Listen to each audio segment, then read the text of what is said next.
नमस्कार मंडळी. आज आम्ही निघालेलो आहोत प्रबळगड हा किल्ला पाहण्यासाठी. आज प्लॅन जरा वेगळा आहे. नेहमीप्रमाणे बस न करता आज आम्ही आमच्या गाड्या घेऊन प्रबळगडला जाणार आहोत. टोटल 16 जण सकाळी 5 वाजता काटई नाक्यावरनं निघालेलो आहोत.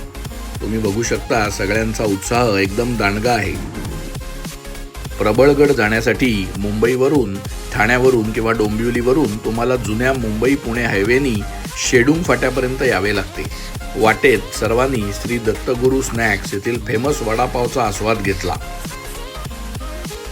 कल्याण डोंबिवलीवरून 2 तासात आणि मुंबईवरून 2.5 तासात सहज भेट देण्यासारखा असा हा किल्ला आहे. शेडूंग फाट्यावरून साधारण 30 मिनिटात आपण किल्ल्याच्या पायथ्याशी असलेल्या ठाकूरवाडी या गावात पोहोचतो. इथे पार्किंगची उत्तम सुविधा आहे. इथून प्रबळमाची या गावी आपल्याला चालत जायला लागते. आता सध्या इथपर्यंत रोडचे काम चालू आहे व थोड्याच दिवसात हा रोड कंप्लीट होईल. थोडे चालल्यावर आपल्याला कलावंतीण व प्रबळगड यांच्यामधला व्ही क्लिअर दिसू लागतो. उत्तर कोकणातील हा किल्ला त्याच्या मुलखात असलेल्या पनवेल, कल्याण या प्राचीन बंदरांवर नजर ठेवण्यासाठी केला असावा. वाटेत थांबून थंडगार लिंबू सरबत पिण्याचा मोह आवरता आला नाही.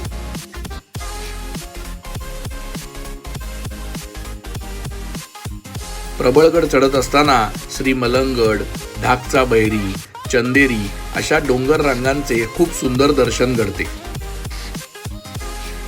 ठाकूरवाडी ते प्रबळमाची हा प्रवास साधारण 1 तासाचा असून वाटेत आपल्याला श्री गणरायाची आणि बजरंगबलीची सुंदर मूर्ती दृष्टिक्षेपात पडते.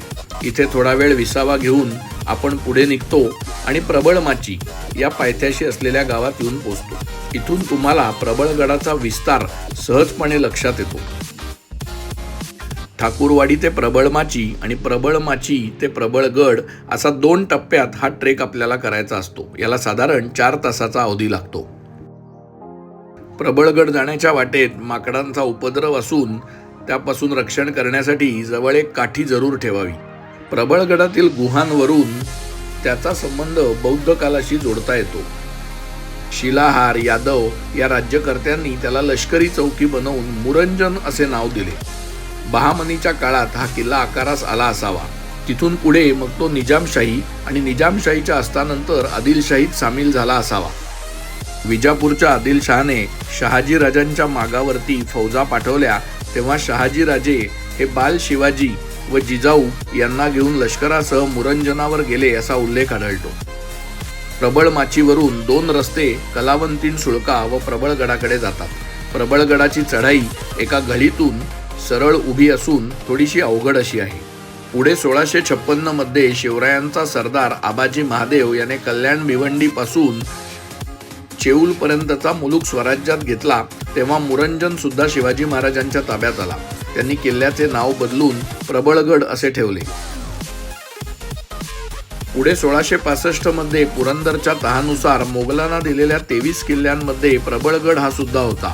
जयसिंगाने किल्ल्यावर राजपूत केशरसिंग हाडा हा किल्लेदार नेमला. पुढे पुरंदरचा तह मोडला आणि मराठ्यांशी झालेल्या लढाईत केशरसिंग धारातीर्थी पडला. प्रबळमाचीपासून साधारण 2 तासाच्या अवघड चढाईनंतर तुम्हाला गडाचे मुख्य प्रवेशद्वार जे आता भग्नावस्थेत आहे ते नजरेत पडते. तिथे काही पायऱ्या असून इथेच दरवाजा असावा अशा खुणा दिसतात. याच दरवाजाच्या बाजूला एक पाण्याचे टाके असून तिथे जाण्याचा मार्ग अस्तित्वात नाही व पाणी सुद्धा खराब आहे, पिण्यायोग्य नाही. या पायरी मार्गाने पुढे आल्यावर 2 वाटा फुटतात. डावीकडील वाट कलावंतीण सुळक्याकडे घेऊन जाते तर उजवीकडील वाट ही काळ्या बुरुजाकडे घेऊन जाते. आम्ही आधी डावीकडील मार्ग निवडून पुढे राजवाड्याचे अवशेष पाहण्यासाठी निघालो. राजवाड्याचे अवशेष भग्नावस्थेत असून विशेष पाहण्यासारखे असे इथे काही नाही. पण आज सुद्धा इतक्या निबिड जंगलात हे राजवाड्याचे अवशेष टिकून आहेत. ते कोणी, का व कसे बांधले याचे गूढ वाटते.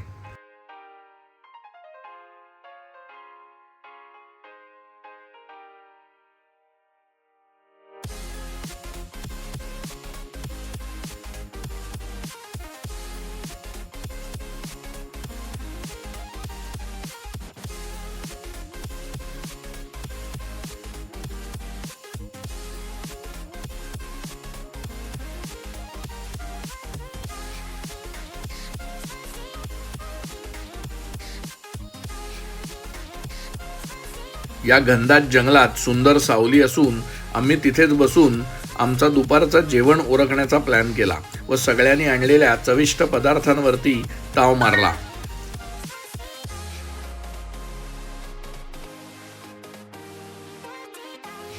राजवाड्यांच्या अवशेषापासून साधारण 10 मिनिटे पुढे गेल्यावरती सुंदर असे गणेश मंदिर आहे.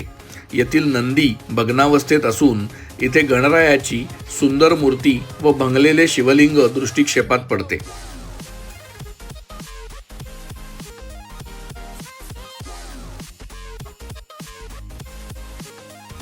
वेळेअभावी इथून पुढे काळ्या बुरुजाकडे जाण्याचा प्लॅन बदलला व कलावंतीण सुळका पाहण्यासाठी परत डाव्या बाजूची वाट पकडली. साधारण 25 मिनिटाच्या चालेनंतर आपण कलावंतीण व्ह्यू पॉइंट इथे येऊन पोहोचतो. प्रबळगडावरून कलावंतिणीचा सुळका व त्यावर जाणारा मार्ग पाहणे हा एक अद्भुत नजारा आहे. इथे 80 डिग्रीमध्ये खोदलेल्या सरळ पायऱ्या, त्यावरून जाणारी माणसे पाहणे हे अत्यंत सुंदर आणि विहंगम असे दृश्य आहे. इथून तुम्हाला माथेरानच्या डोंगर रांजांचा सुंदर असा नजारा दिसतो. गडावरून खाली जाऊच नये असे वाटत असताना दिवस मात्र कलायला लागला आणि पायांनी परत परतीचा मार्ग निवडला. सूर्यास्ताचे अत्यंत सुंदर असे दर्शन, ज्याला तुम्ही सनसेट म्हणता, ते प्रबळमाचीवरून अनुभवता येते. रात्र झाली आणि पनवेल व आजूबाजूचा परिसर दिव्यांच्या उजेडात न्हाऊन निघाला. दूर डोंगरावर लागलेला वणवा सुद्धा लक्ष वेधून घेत होता. दिवसभर ट्रेक करून दमलेल्या पायांनी मग कॅम्प साईटचा आश्रय घेतला आणि मग दिवसभराच्या गमती जमती गप्पा टप्पा या सुरू झाल्या. प्रबळमाचीवर कॅम्प साईट करणे हा एक अत्यंत सुंदर अनुभव आहे. रात्री थकून भागून सगळे झोपले आणि सकाळी तंबूंच्या किंवा टेंटच्या बाहेर येताच समोर कलावंतिणीचा सुळका व प्रबळगड याचे परत सुंदर असे दर्शन सर्वांना झाले. थंडी असल्यामुळे सर्वांनी शेकोटीचा आनंद घेतला.